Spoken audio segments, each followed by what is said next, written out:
Washington, a former law clerk, Olivia Warren, appeared before Congress Thursday to testify that she had been sexually harassed by a federal judge on the Ninth Circuit, Judge Stephen Reinhardt, in 2017 and 2018.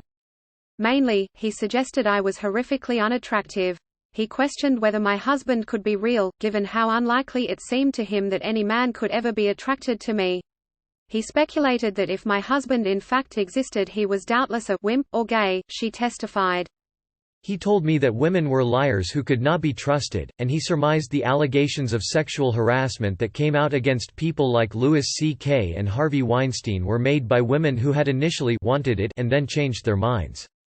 According to her written testimony, when she attempted to report the misconduct to the Office of Judicial Integrity, she said she faced systemic barriers to reporting harassment and misconduct by judges that are unique to the legal profession. Warren alleged that Reinhardt kept a shelf with photos of female pretty clerks and frequently made disparaging statements about her physical appearance.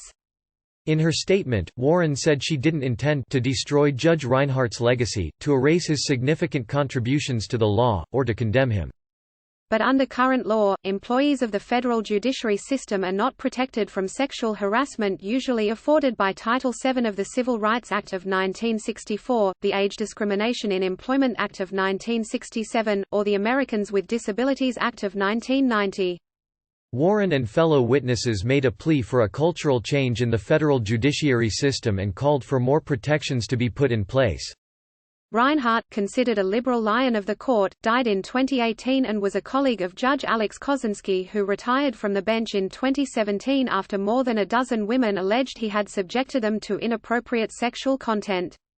After the accusations against Kozinski, Supreme Court Chief Justice John Roberts used his 2017 annual report to call for an evaluation of sexual misconduct policies in the federal judiciary and created a task force to further examine the problem. The Judicial Conference approved new policies in March 2019 that require judges and judiciary employees to report misconduct. Deva Shah, the founder of Law Clerks for Workplace Accountability, called for further action from Congress to ensure that there are clear reporting procedures and there are clear guidelines for what kind of conduct is covered. As long as members of the judiciary continue to believe that these issues are non-existent or isolated, then these changes will not occur on a broader scale, Shah said.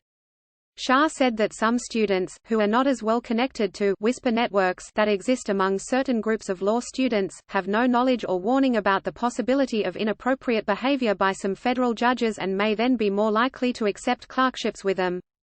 Dahlia Lithwick, a senior legal correspondent at Slate, and Chai R. Feldblum, a partner at Morgan, Lewis & Bockius, argued that the culture of power imbalances starts at the law schools, noting that there are committees at law schools that help law students obtain clerkships.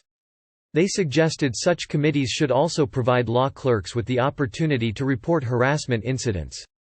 So, not only can law schools be part of the solution, but if they don't reckon with this, they can be part of the problem, said Lithwick.